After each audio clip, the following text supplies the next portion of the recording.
Hello, welcome to this Mind service. This is a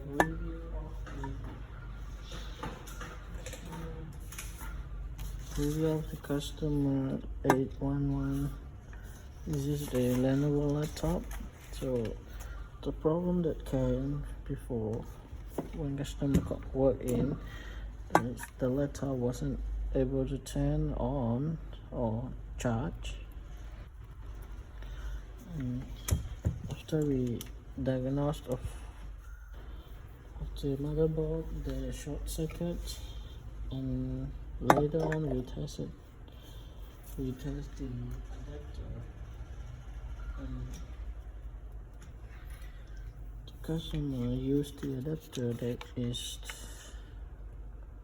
45 watts, so it's less than the original one. Original one is 65 watts.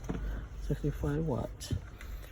the problem is the laptop wasn't able to draw enough of the current, so it damaged of the component, one of the component that on the power the main board. So if you have a laptop, make sure you be careful with your adapter. Then look, and if you buy a new adapter, and you might check the voltage and current. So this is done after fixing the problems.